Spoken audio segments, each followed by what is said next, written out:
All right, here it is. Here it is. The water collection system. I finally got the final rack built down here on the end.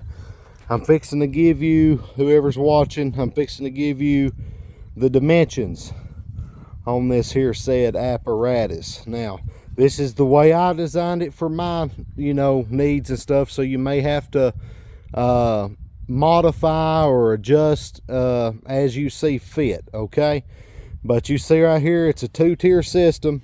You build an individual rack for 2 barrels, okay? Each of these are individual racks built, and what I did once I got them built is I just tied them together by screwing in screws this way and on the other side the other way, okay?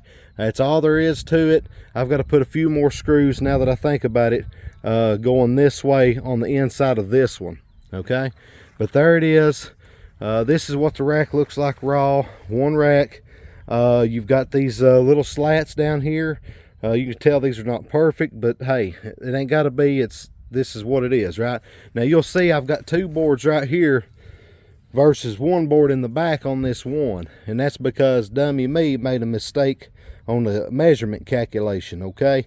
And I screwed the boards in the wrong way, and I already attached this side, so I messed it up. Anyway, there you go. I fixed it, fixed the little problem. Wasn't a big problem, but I fixed it. So you're going to have what I used is 2x6 boards by like 2x6 by 12 or 2x6 by 10, whatever you choose to do. I'd advise, the bigger the better. That way you get more out of each board, and sometimes you end up with little scrap pieces, and just like this, it come in handy, okay? But my boards in lengthwise on all 4 corners are 64 inches from bottom to top, okay? And then my boards on the inside dimensions are 24 inches, right at 2 foot, I believe. Stand by. Okay, I'm back. Yes, I remeasured this, and these boards that run across right here, all the way across, are 24 inches, and these right here that go up are 64 inches, okay? And you're going to need 4 and 4. That's the magic number. 4 boards for your corners and 4 boards. You'll have 1 on the front side, 1 on the or 2 on the front side, 2 on the rear, okay? And you build these individually, so when you build them, you're going to have them looking like that, all right? It'll be just one solid piece there, you see, and you leave the top open unless you choose to close it in later, but leave it open. That way you can run all your PVC piping and all that. You ain't got to worry about nothing being in the way overhead. You can see like it, see here? See, if you put a board up there, that'd been right in the way, unless you make it to where you can go around it. But anyway, I left them open just because, don't want a headache. So that's what it looks like. And then you're wondering, well, how do we get these tied together, right? So tying these together are these centerpieces, which acts as the, you can see on this one, those barrels the barrel sits right in between those, okay? And what I done is I just put like 2 screws, one on this side, one on this side, and the same thing back there on the back, and screwed them down. Now you're going to want to know what the measurements is for this, and I'm going to tell you what I do. I take the bucket, I lay it up there, or the barrel I mean, I lay it up there like that, and I move those boards in closer to the bucket until I see kind of where it's going to sit. Now you want to leave just a little bit of space, because once these barrels get filled up with water, they'll expand a little bit, and they'll kind of sink down a little bit, and you don't really want them sitting directly on that. If they do, it's okay, but you want to give a little bit of room. So I just kind of back these boards back out just a little bit, not much at all, but just a little bit, and that's going to keep these barrels from rotating and twisting on you and stuff like that, okay? And you can see here I braced up in the corners, which I'll probably do the same on this side, but I braced up the corners there with just little old scrap pieces that was left over. That's just going to help secure that barrel in there even better, okay? Now on this one side on the top left over here, you see I've got 2 inch coming down and then it pipes into some kind of fancy looking little Y looking thing there. And I've got it on this other side, on the right hand side here, is a 1.5 inch line.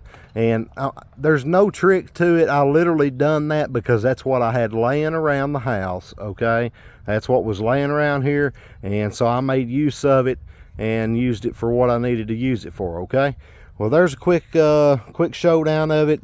This is all this tubing and stuff that you see, this water line tubing and stuff that you see, or pressure, I guess it's actually a high pressure line hose or something of the nature. Anyway, what that you see is all going to be PVC. I'm doing away with this little design that I kind of had in mind. This is working when it rains, which it's currently sprinkling right now, but when this rains, this will fill up this main barrel, your intake barrel, and it comes up here and it'll hit this barrel, and then once it fills into it, it'll fill down into that barrel there. And I've been using this barrel here to water the chickens and the goats. So I just come out here, I've got me a little fancy rock.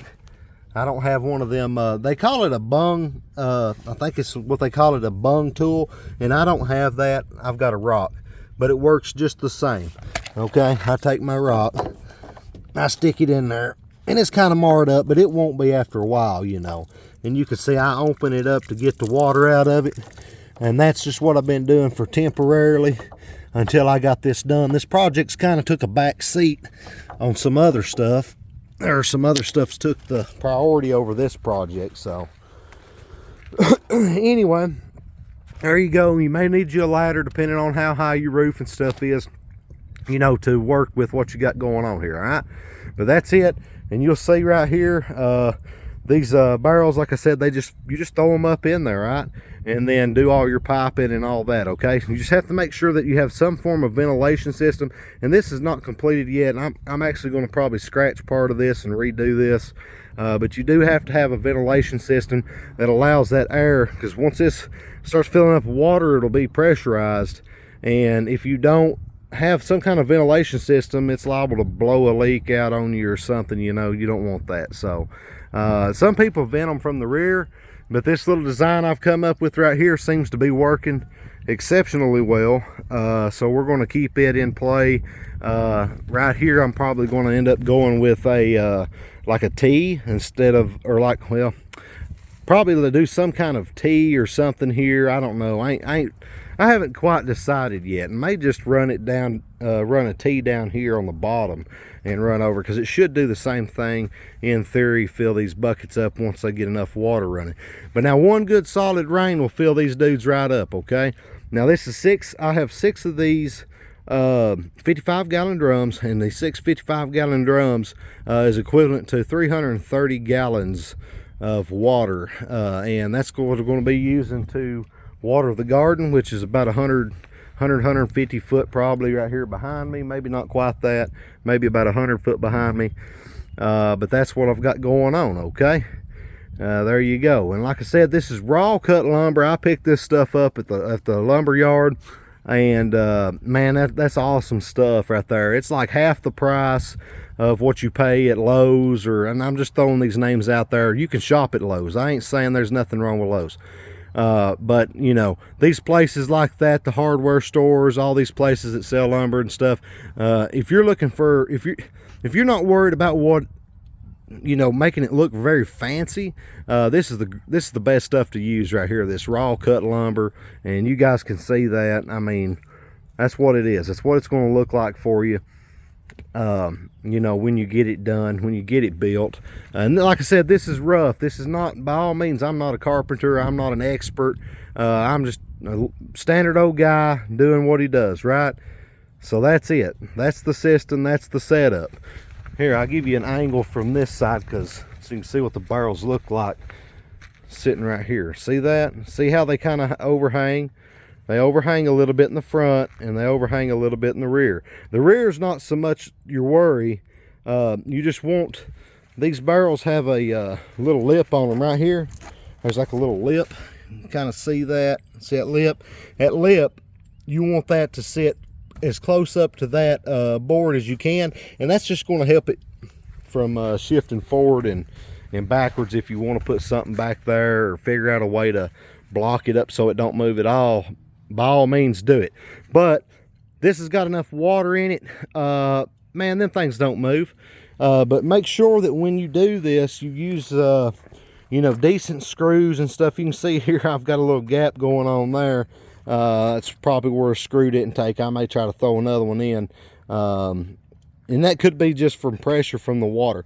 So make sure that whenever you design this, and I probably ought to brace in these corners here, which I may very well do, you know, in the near future. But anyhow, that's it. It's just a quick, simple ordeal here. And each of these tower systems, they connect together when you put screws on them, okay? Your big thing that you're going to have to worry about is get you some of these paving blocks or whatever they call them. And, you know, make sure that whenever you do this, you kind of give yourself room for these to, you know, lay your blocks where, kind of like I've got it set up here, okay? That way you got plenty of room for those blocks to support the tower system. All right, so you want that. You want to make sure that's good, you know, there, and make sure these are level. If you ain't got a get you a level. Right there's my level. Get you a level. Lay them down, front to back, and make sure those are leveled out. And then your next set, make sure they're level side to side, front to back. Okay, and then so on and so forth. And that'll give you a nice system that's set up that you can collect your rainwater in and whatnot to feed you your goats and your sheep or your critters, whatever it is that you're wanting to use it for, right? So there you go. I use mine for livestock, nothing else. But that's it right there. You go. It's a little quick video. I think we're about 12 minutes in now, so I'm going to shut up and get off here. I got some plants to throw in the ground, get this garden straightened out a little bit. So there you go. Rainwater collection system. Yeah. Oh, well, let me add one more thing. Here I started to stop. This little connector here, they are hard to find. So you have two different thread pitches in these 55-gallon drums. One is a standard, which you can find these all day long, just about any hardware store you go to. However, the other bunghole cap right here is completely different. This one is completely different right here. This one's got a wider thread pitch on it, and these are harder to find, but you can order things online, which is what I'm going to do. I'm going to order some stuff, and that'll make this adaptable. They're like adapters, kind of, you know, compatible with using these 2-inch PVC lines or whatever size you probably want. I'm sure they've got it out there. That's that. So anyway, signing off. There's your rainwater collection system.